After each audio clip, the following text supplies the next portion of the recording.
When the good folk of Sleepy Hollow got together around the fire on dark and windy nights, their talk often turned to a mysterious being who had been seen riding along nearby roads. He was a Hessian cavalryman who had lost his head in the Revolutionary War, one said. Yeah, cannonball took it clean off, said another. He's a ghost, the commander of all the evil spirits in these parts, claimed another. Well, nobody really knew for sure, but many a farmer out late at night would see this apparition go swooping past, an enormous, terrible figure mounted on a powerful stallion. He was the Headless Horseman. His body is buried in the churchyard, said one man who claimed to be an expert on the subject. At night, he rides out to the battlefield, he does, where he was killed, to be looking for his missing head. Toward dawn, you'll see him go tearing through the hollow as fast as he can ride. He has to get back to his grave before the daybreak, you see. Now, one of those who listened most closely to these ghostly tales, beside Herndon, was Ichabod Crane.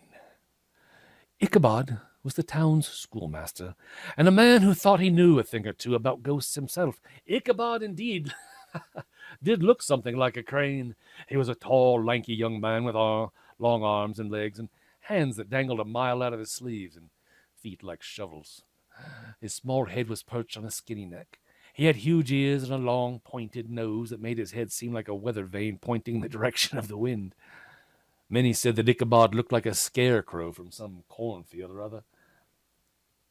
Now, Sleepy Hollow is one of the most peaceful spots in all the world. It's a hidden valley along the Hudson River. Yes, that's right, where Rip Van Winkle also came from. Hidden valley along the Hudson River that's just as quiet and drowsy and dreamy as it can possibly be. Some say a German doctor practiced in witchcraft put a spell on the hollow many years ago. Others claimed it was the scene of the powwows of an Indian sorcerer even before Henry Hudson sailed up the river that bears his name. This is a haunted spot, an old farmer whispered Ichabod one night. The sky is full of meteors and shooting stars, and there's nightmares that will slip into your dreams. During the day, Ichabod did not have time to think of ghosts and spirits. He was busy running his little one-room schoolhouse. If you went by on a warm, drowsy day, you might hear the murmuring voices of his pupils reciting their lessons. Or you might hear the stinging whack of the birch rod as the schoolmaster laid into some misbehaving student or other. But Ichabod did not like having to punish his charges. If the child was weak and cried out just to look at the switch, well, the teacher let him off with a warning.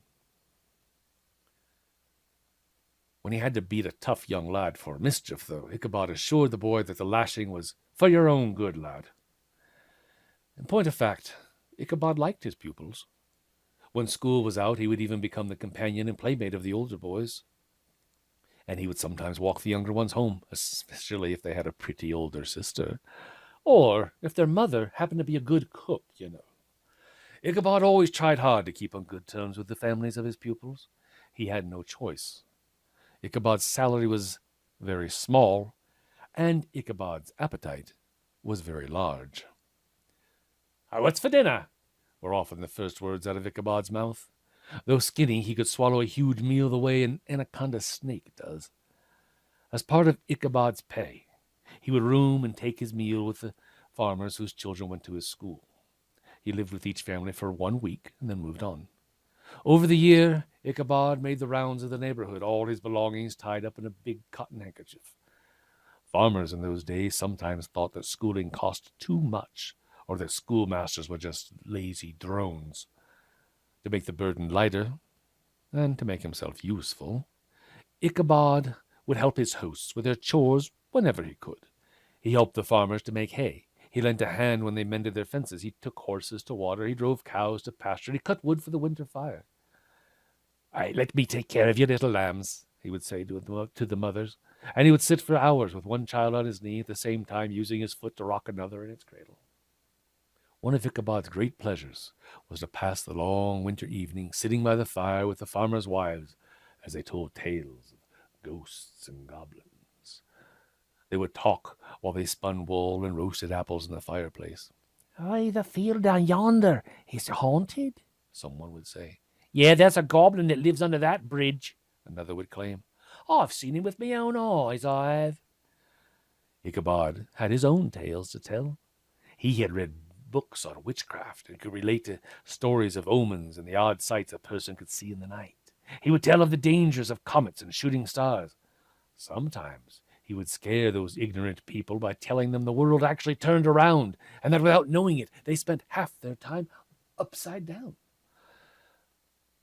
I agree with you, Rick. Nightly occurrences of ghost stories would be an excellent idea. It was pleasant telling these tales while sitting snug in a chimney corner.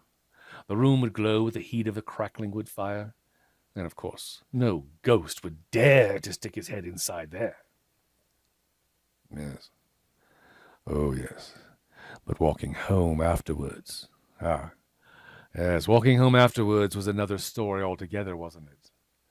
Then all the terrors of the fables took form around the timid schoolmaster. Fearful shapes and shadows loomed along his path in the snowy evening. Seeing the light of a distant window, he wished he were back, safe inside. "Oh, keep away from me!" he would exclaim. But it was only a bush covered with snow, not a ghost. "What was that? What was that?" he would whisper.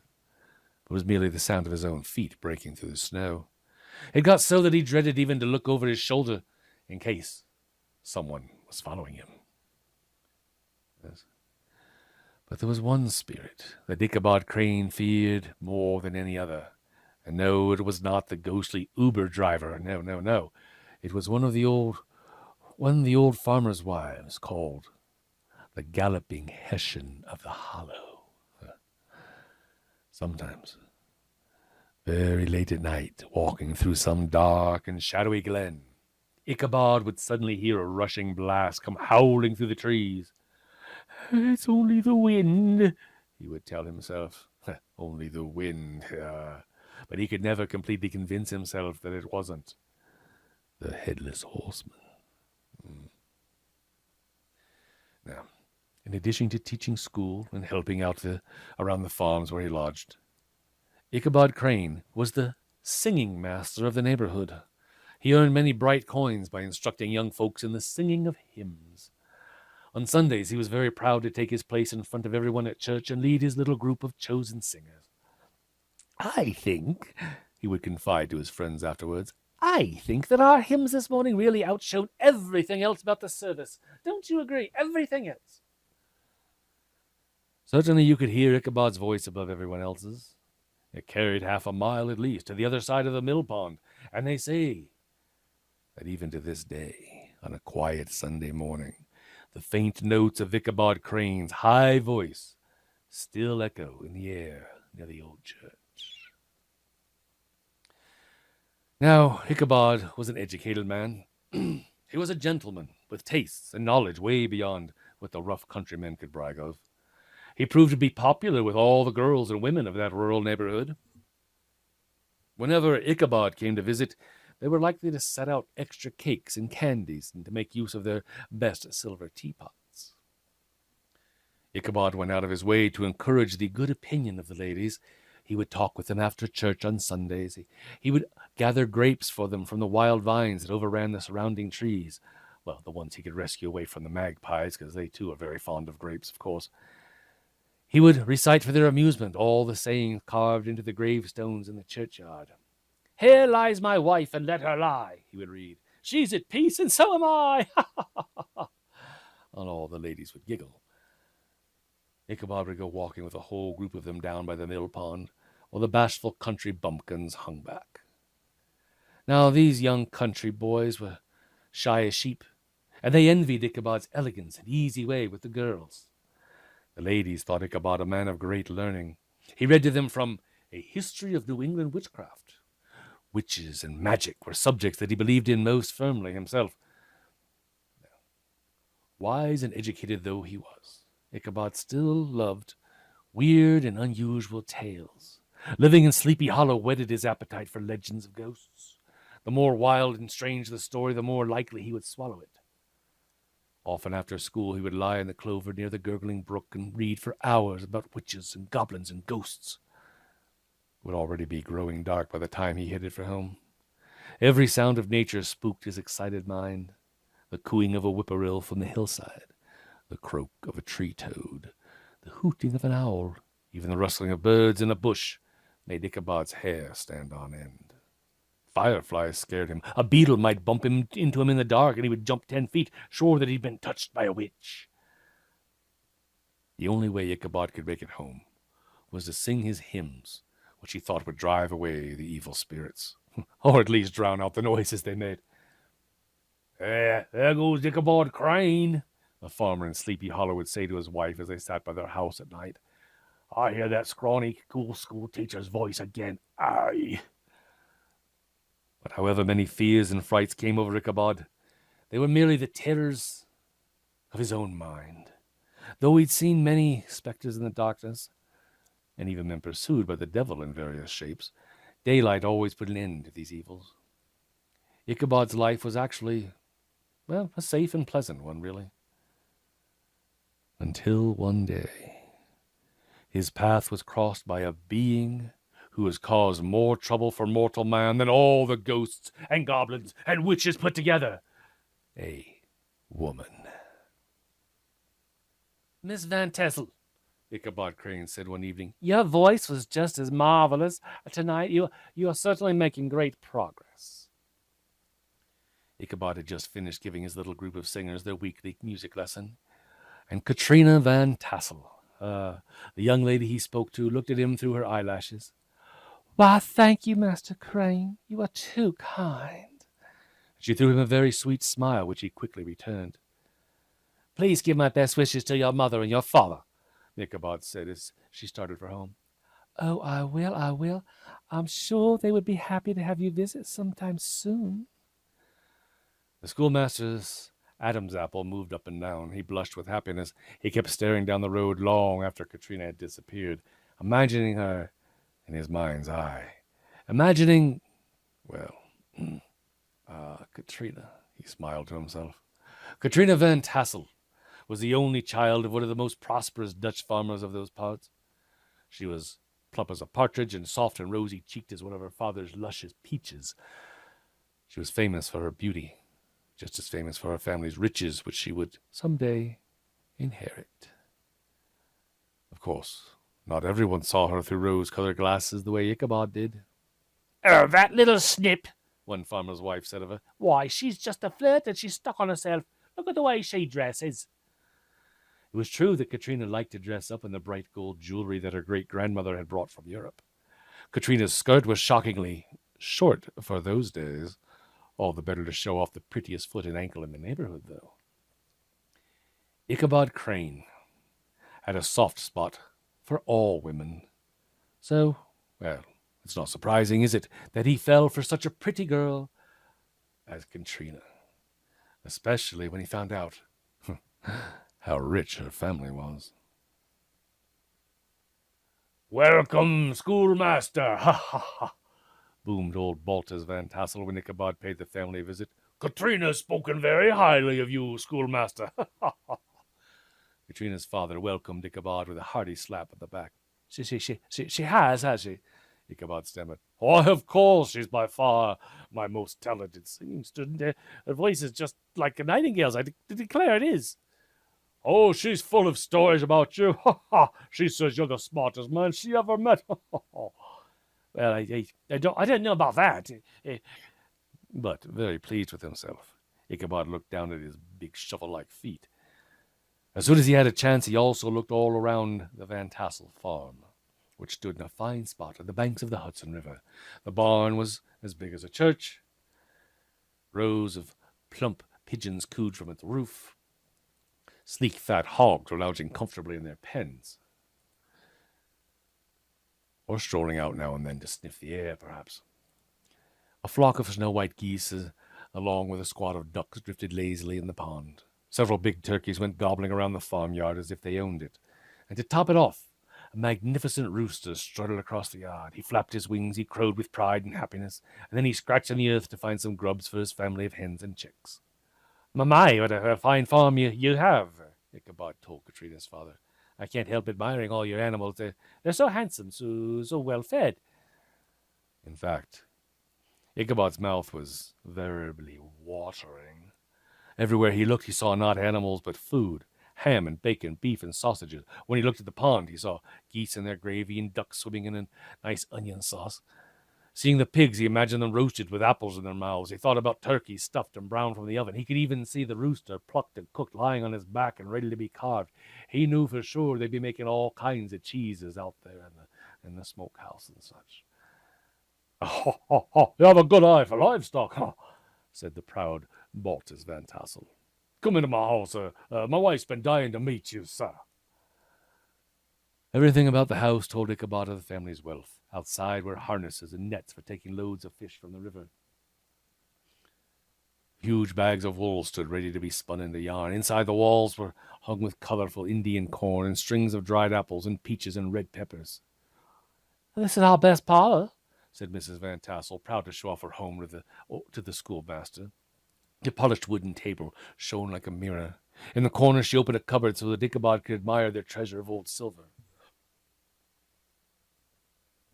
When he had concluded his very pleasant visit, Ichabod headed home on foot, determined that some day these rich fields, these orchards loaded with fruit, would be his own. And who knows, he said to himself, I may even sell everything and invest the money in an enormous piece of land out west. They say that's where the fortunes are to be made these days. Yes, oh yes, he could see it already. He and the lovely Katrina heading out on a loaded wagon for Tennessee or Kentucky or Lord knows where. He even imagined they already had a family of children who would go with them. But it's one thing to imagine himself courting the rich and beautiful girl, and quite another to actually win her heart. Now, our Ichabod had heard of the knights of the olden days who went out to defend their ladies. They had to fight giants and dragons and do battle with sorcerers. Then they had to climb stone walls and break through iron gates into the dungeons where the poor damsels were being held prisoner. My task is just as difficult, the schoolmaster said to himself. I must try to win the heart of the beautiful Katrina, and she's such a fickle girl, forever changing her mind. I never know if she's serious or only toying with me. And that wasn't all. Like the knights of old, Ichabod had foes. Not dragons or giants, but flesh and blood rivals. There were many young farm boys who thought that they were the ones who should marry the fair Katrina. They were jealous of each other, and especially jealous of an outsider like Ichabod Crane. Ichabod knew that they would gang up on him if he tried to woo the girl he loved. Or perhaps an underdone potato, Yes, but I'm always ready for a fight, cried the most frightening of all these rivals. His name was Abraham Van Brunt, but his friends shortened that to Brom. And because he was so strong, so powerfully built, everyone called him Brom Bones. Brom was known throughout the country as a hardy young man with dark curly hair and a handsome face. He was bold and liked his fun. You should see him ride a horse, Ichabod's friends whispered to him. When he says something, that's it. Nobody dares to question him. Yes, Brom Bones was a rough man, but not a bad-tempered one. He and his friends loved to have fun and would go around the countryside looking for good times. He'd wear a fur cap with a foxtail hanging down. Aye, there goes old Brom Bones and his gang again, an old lady would say when the whoops and cries of the band of ruffians woke her in the night. When someone played a prank or a fight broke out, everyone knew Brom Bones was likely to be at the bottom of it. This rogue had already picked out the girl for him, and he had picked out none other than the lovely Katrina van Tassel. Now, Brom didn't know much about getting a girl to like him. Brom was as gruff as a bear when he approached her, but she seemed to like him anyway. Well, at least sometimes. None of the other rivals for the love of Katrina dared to approach her. When Brom Bones came to call at her house, if they saw his horse tied out front, they rode on by. His reputation as a brawler was just too fierce. Ichabod recognized that it would be foolish for him to challenge Brom directly, but he took advantage of his position as Katrina's singing teacher. It gave him a perfect, like an excuse for paying attention to her and, visiting her at home, of course. Katrina's parents were glad to have the schoolmaster come by. They indulged their only daughter, paid little attention when Ichabod and Katrina went out walking around the farm in the evening. Now, we can't know what it was the two talked about as they walked, but we can be certain that Ichabod used all his learning and charm to try to win the fickle Katrina, and he surely thought that he was making some progress. In fact, Ichabod might have imagined that his dream of marrying Katrina and inheriting the Van Tassel riches was about to become true. The neighbors noticed that Brom Bones' horse was not seen very often tied to the fence outside the Van Tassel home anymore. That Ichabod Crane had better watch himself. Aye, well, that Bones is not a man to cross, they would say. Everyone knew that Brom Bones and Ichabod Crane one day would have to face each other sooner or later. Brom wanted to settle the matter like knights in armor did, by fighting Ichabod face to face. I'll double the schoolmaster up. I'll lay him on a shelf in his own schoolhouse. I will. Yes, but Ichabod wasn't about to give him the chance to do anything like that. Ichabod never let Brom rattle him. He never rose to the challenge of his cruder and stronger rival. Brom Bones tried to provoke the schoolmaster by playing practical jokes upon him. Brom and his friends would come storming past Ichabod's peaceful schoolhouse on their horses. They stopped up the chimney and they made the building fill with smoke during singing lessons. They broke into the school at night and turned everything upside down. Ichabod wondered if a group of witches might have had a meeting there. Always Brom looked for a chance to embarrass Ichabod when Katrina was around.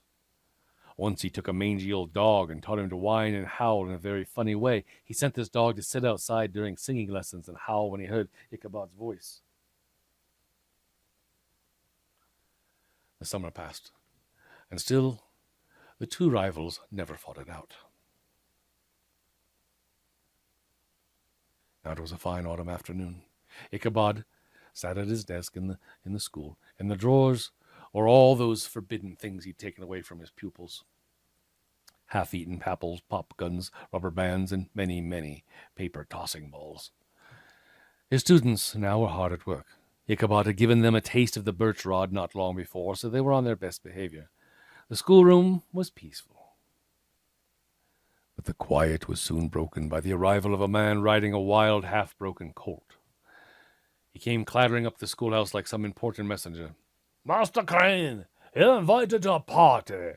It is hoped that you will grace your house with the honor of your honorable presence, most honorable sir. A party, Ichabod said. But where? A party, a merrymaking, a festive event, said the man, full of his own importance. Yes, but who invites me? The schoolmaster asked. Why, the Honorable Master Van Tassel, the messenger announced. This very evening at his honorable home. What shall I tell the honorable sir your honorable self says? Well, of course I'll be there, Ichabod shouted. I'll most certainly be there. All right, children, said the schoolmaster. That'll be all for today. You can run on home now. Go run along. The boys looked at each other in amazement. The teacher never let them out early. He was more likely to make them stay late at school until they finished some boring lesson. But not today. No. Today it was rush. He didn't even make them put their books away, and when they knocked over the benches in their eagerness to leave, he didn't say a word. In a flash, they were out of the school, running across the village green, shouting with joy and ready to have fun. And our gallant Ichabod was brushing and tidying up his best suit. Actually, it was his only suit. He spent half an hour in front of a broken mirror that hung in the schoolhouse, slicking his hair and trying to look stylish, because he imagined himself a knight in shining armor. He decided that he must arrive at the Van Tassel party in style. I'll need to borrow a T-bird, he said. No, he said. I'll need to borrow a horse, he told the farmer he was staying with. And, of course, a saddle, yes. Now, the ornery old Dutchman, Hans van Ripper, looked at him through narrow eyes. And I guess you could take gunpowder, Van Ripper said. But you'll have to ride him with a firm hand. Gunpowder's full of mischief, that horse. Yes, gunpowder has the devil in him, he does. Yes, Ichabod assured the farmer that he was a skillful rider, though in truth he'd only been on a horse a few times in his life and never won the caliber of gunpowder. And so, sitting on this majestic mount, Ichabod rode out in quest of adventure. Let's go, Gunpowder, the schoolmaster said. The horse gave him a dirty look before he began to clump slowly down the road. Gunpowder was a broken-down workhorse. He had the neck of a goat and a head like a hammer. His tail was all matted with burrs, and he was blind in one eye. But no matter how old and worn out he looked, Gunpowder, was a horse full of mischief. "Onward, noble steed," Ichabod said to encourage the animal. They made a good pair. Ichabod rode with short stirrups so that his knees were up to the top of the saddle. His sharp elbows stuck out like a grasshopper's. He carried his whip upright like a lance. As the horse jogged along, Ichabod's arms flapped like a pair of wings. The sight the horse and the rider made as they shambled out of Van Ripper's gate, yes, that was an odd one indeed. That was a beautiful autumn evening, much like tonight, just before the rain and the wind started. Frost had nipped the trees, sure, turning the leaves to brilliant orange and purple and red. Wild ducks streamed past high in the sky, heading south. Squirrels scampered around, gathering beech and hickory nuts for winter. As usual, Ichabod's thoughts, much like my own, turned to food. What a lovely crop of apples this year, Ichabod said to himself. Hey, look at the great heap waiting for the cider press, and those pumpkins would sure make some nice, tasty pies. Passing by some beehives, he couldn't help but think of a stack of steaming pancakes and Katrina's dimpled little hand pouring honey over them. As it was quite a journey to the Van Tassel farm, all the way to the other side of Sleepy Hollow. It was quite a journey to the Van Tassel farm. Yes. All along the way, Ichabod could see the peaceful waters of the Hudson reflecting distant on the mountains. By the time he approached the farm, the sun was setting in the west, turning the sky pink and gold. Why, what a crowd, Ichabod observed to his host. Everyone in the region seems to be here tonight. Well, of course, said the jolly Master Van Tassel. The more the merrier, ha-ha, we say. Have a good time, schoolmaster. Later we'll have dancing, ha-ha. Ichabod looked around at the leather-faced farmers with their homemade coats and huge shoes. Their wives wore plain country outfits that were very old-fashioned. The young ladies might put on a fancy ribbon or a straw hat they bought in the city, and the lads tied their hair back in short ponytails, which was the fashion of the time. Here comes Brom Bones, someone shouted. Many of the party looked out to see him come thundering up on his magnificent horse, Daredevil. Now this was a horse, hardly even broken, who galloped with such wildness that he often came close to throwing his rider. Just the kind of animal Brom liked. Ichabod didn't pay much attention to the entrance of his rival. He had spied something that interested him more. And no, I don't mean all the pretty girls who were there that night, no. Ichabod had seen the food. Platters were heaped with cakes that only Dutch housewives know how to bake. There were donuts and sweet cakes and shortbread. Help yourself, Master Crane, said Katrina's mother as she laid out more goodies. I don't know where to begin, Ichabod told her, though he'd already made a good beginning. It all looks so good. Shall I have the apple pie or the peach pie or the pumpkin pie? Ichabod decided a slice of each would be the best choice. He went on, piling his plate with ham and beef, with roast chicken, broiled fish, and heaps of preserved peaches and plums and pears. In fact, there wasn't a dish on the table that Ichabod did not try. Delicious, he said, and took another mouthful. Nothing made Ichabod happier than eating. As he chewed, he rolled his eyes and chuckled to himself. One day, he thought to himself, one day all this will be mine. I'll snap my fingers in the face of Hans Van Ripper and all those stingy farmers. I'll be the master of this house. No more school teaching then. Ho, eat up, said old Baltus Van Tassel. It's time for dancing. Ho. The fiddler was a gray-haired old man who'd been playing music in the region for 50 years. He ran his bow across his battered violin, nodding his head in time to the music. He stomped his foot every time a new couple was to start. May I have this dance? Ichabod said to the lovely Katrina. He held his hand waiting for her answer. Certainly, she said. Ichabod's heart leapt with joy. Ichabod prided himself on his dancing as much as on his singing. When he danced, his arms and legs shook, his head and hips rolled, every part of him moved to the music. His lanky body clattered around the room as if he were having a fit. Elaine comes to mind here for some reason, but I'm not sure why. Anyway, tonight Ichabod was in bliss to be dancing with his sweetheart. He rolled his eyes at her. She answered with smiles and winks. All this time, Brom Bones, jealous as he could be, sat in the corner by himself. He brooded and he frowned as he watched the dancers. The more Ichabod and Katrina whirled around the room, well, the more angry Brom Bones became. When the dance was over, Ichabod joined Baltus van Tassel and some of the older folks who were sitting out on the porch talking about the Revolutionary War, which in those days was not long over. There had been fighting between the British and the Americans near Sleepy Hollow. Everyone had a favorite story about what had happened to them. "I almost captured a British warship all by myself," one old Dutchman said. "I would have, except my gun jammed." "Well, I blocked a musket ball with my sword," said another. When the others laughed, he offered to show them the dent in the sword as proof, when each one had had a chance to tell what a hero he'd been in the war. Yes. Then the talk turned to ghosts. These were people who lived near Sleepy Hollow. Everyone knew what strange and frightening things happened in that hidden spot. "Have you ever seen the woman in white?" one old man asked. "She haunts the hollow near Raven Rock. You hear her shriek on winter nights when a bad snow is a-comin'. She died in an icy snowstorm years ago." "Yes, well, the Headless Horseman's been out about lately," said another man, puffing on his pipe. "Oh, I've seen him." "As have I. He was riding past the old church on the hill."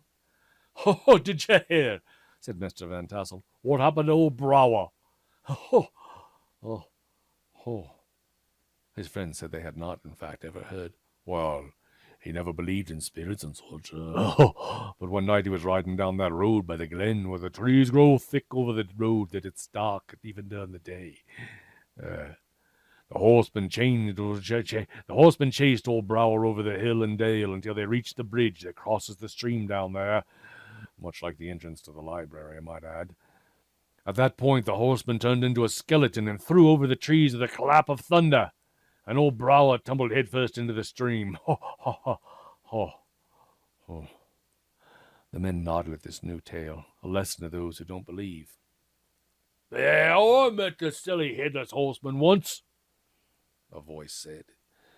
All the heads turned. It was Brom Bones bragging. "I was riding home one night when I saw him. I offered to race him, bet I could beat him, and I would have. Daredevil can beat any horse, alive or dead. But just as we reached that bridge, the horseman pulled up and vanished in a flash of fire." Now Ichabod Crane was impressed by these stories. He added some of his own, telling what he had seen on his nightly walks through Sleepy Hollow. And soon the time came for the party to break up. Farmers gathered up their families in their wagons and set out for home. You could hear them rattling through the quiet night as they went. Some of the girls went off with their boyfriends. Their laughter sounded fainter and fainter and fainter until it gradually died away altogether. And the house grew quiet. Ichabod Crane was the last one to leave. He lingered to talk with Katrina, certain that he had won her heart at last. "Well, you and me, we'll never know what she said to him. But she must have given him bad news, for he soon came out of the house looking as sad as any man ever looked. Had the fickle Katrina been playing with him all along? Had she used Ichabod just to make Brom Bones jealous? Well, heaven only knows. But her answer was written on Ichabod's gloomy face. Ichabod trudged out to the barn to fetch his horse, who was sound asleep. It was very late at night when Ichabod started on his somber journey home. The countryside, which had seemed so cheerful earlier, was now dark and dismal. The night was so still he could hear a watchdog barking from all the way across the river. And now, all the stories of ghosts and goblins that he'd been hearing came back to him. My goodness, it sure is dark out tonight, Ichabod said to himself. Just then clouds moved in to cover the stars, and it grew darker still. He was approaching the darkest, loneliest part of Sleepy Hollow. A man had been hanged from the big tree that stood beside the road at Dead Men's Creek. They said his ghost lingered there still. As Ichabod drew closer, he began to whistle. And Someone whistled back. No. It was only the wind through some branches, I think. For a moment, he thought he saw something white in the tree, but it proved to be a place where the wood had been split by lightning. Suddenly, he heard a groan. His teeth chattered in fright. It was just the two limbs of a tree rubbing against each other. Ichabod passed by, and nothing happened. But up ahead, the road was even darker and spookier. He had to cross a little stream that everyone said was haunted. Nobody liked to cross that stream after dark. As Ichabod approached it, his heart began to thump. Come on, Gunpowder. Let's hurry up. Gunpowder, of course, doesn't like to be damp. He gave the horse a few kicks in his ribs to make him move faster. But the horse would never do what his rider wanted. First he banged into a fence sideways, then he plunged across the road into a bramble bush. When he came to the stream, the stubborn horse stopped dead. Ichabod nearly went flying right over the animal's head. As he righted himself in the saddle, the schoolmaster heard a sound. He peered into the darkness. Deep in the shadow of a grove, he was able to make out a black and towering shape. He couldn't see what it was, but he imagined it to be a gigantic monster ready to spring on him. Ichabod's hair stood up on end in terror. It was too late to turn and run. What should he do? Who are you? The being did not reply. Who's there? Ichabod repeated. No answer. Ichabod nudged the stubborn Gunpowder into motion. He closed his eyes and began to sing one of his hymns. A loud noise made him look around. The creature had moved out into the middle of the road. Even in the darkness, Ichabod could see that it was a rider, an enormous figure on a powerful black horse, and he was following long behind the schoolmaster as he went. Giddy up, Gunpowder! Let's go! He hurried on, hoping to leave the strange horseman behind, but the other kept pace with him. Next, Ichabod tried slowing down to let the dark figure pass him by, but the stranger slowed down too. Ichabod tried to sing his hymn again, but his mouth was so dry that he couldn't get a note out. What he hated was the silence of the creature. It made not a sound, but rode along, mysterious and menacing. They both went over a small hill, now viewing his fellow traveler against the background of the sky. Ichabod was horrified to see that this horseman had no head. Even worse, he was carrying the head that should have been on his shoulders and the crook of his arm. Now Ichabod gave Gunpowder some fierce kicks to get him going. They galloped down the road as fast as the horse could run, but the spectre came chasing right behind them. Both of them were riding like the wind, throwing up stones and sparks as they went. In his mad rush to get away, Ichabod paid little attention to where he was going, and now he discovered that Gunpowder had taken the road that led to the bridge so famous in all the ghost stories. It was the one just down the hill from the lonely churchyard where the Headless Horseman was said to be buried. Gunpowder was running in a mad panic, and they actually managed to gain some distance on that awful pursuer. But just then Ichabod felt the girth come loose on his saddle. He tried to hold on to it, but the saddle slipped and then fell off. The phantom horse behind them trampled it into the dust. Oh no, Hans Van Ripper will be furious when he finds out I've lost his good saddle. Ichabod gasped. Hans Van Ripper, yes, but quickly Ichabod realized that he had more terrible problems to worry about than Hans Van Ripper's saddle. One of them was trying to stay on Gunpowder's back. First he slipped to one side, then to another. Sometimes he was jolted so hard the horse's backbone that he thought he'd break in two. What was that up ahead? He saw starlight shimmering on a brook. He saw a church on a hill, and he saw a bridge. It was the same bridge where the Headless Horseman always disappeared. If I can just reach that bridge. Come on, Gunpowder. If we can just get to the bridge, we're safe. Yes. At that moment he heard the black steed panting close behind him. He imagined he could even feel the horse's hot breath. Go, Gunpowder, go! He gave the bony horse another kick. Old Gunpowder sprang onto the bridge. His hooves thundered on the planks, and as he reached the opposite side, Ichabod looked behind to watch the horseman vanish in a flash of fire, just as he was supposed to. Just at that moment, he saw the goblin rise up in his stirrups and hurl his head at him. Ichabod tried to dodge that horrible missile, but too late. It crashed into his skull. Ichabod tumbled into the dust.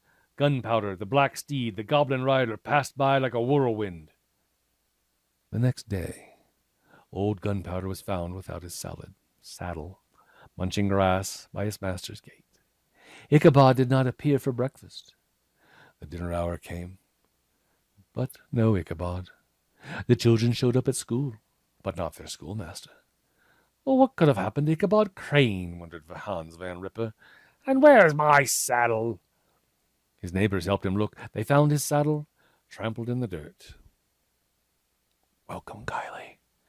They followed the tracks of horses' hooves leading to the bridge by the church. On the bank of the stream they found Ichabod's hat. Close beside that hat was a shattered pumpkin. They searched the brook. They did not find the schoolmaster's body. Yes, Ichabod, poor Ichabod, left only a few possessions behind. Some clothes, a rusty razor, and a few books. In the back of a book about dreams and fortune-telling were some sheets on which Ichabod had tried to write a poem to the fair Katrina. Hans Van Ripper burned these sheets and Ichabod's books along with them. Yeah, I'll never send my children to school again. Ha! No good comes of learning to read and write. At church on Sunday, everyone was talking about Ichabod Crane, his mysterious disappearance. Folks went down to the bridge to see where the cap and the pumpkin were found. They talked over all the stories they'd heard. Finally, they decided that Ichabod had been carried off by the Headless Horseman. And with that, nobody troubled any more about the matter. They moved the school to another spot, and they hired themselves a new schoolmaster. Years later, an old farmer claimed that Ichabod Crane was still alive. He claimed the schoolmaster had moved to a distant part of the country and kept a schoolhouse there. He had studied law, he'd become a lawyer, had written for a newspaper, and had even been elected judge. Brom Bones, who soon after the disappearance married the lovely Katrina, always seemed to know something about the matter. Whenever anyone mentioned the pumpkin, he would burst into laughter. But the old farmers' wives were the ones who knew best. They were certain that Ichabod had been taken away by some spirit. They often told the story around the fire on a winter's night. The deserted schoolhouse, they said, was haunted by the ghost of the poor teacher.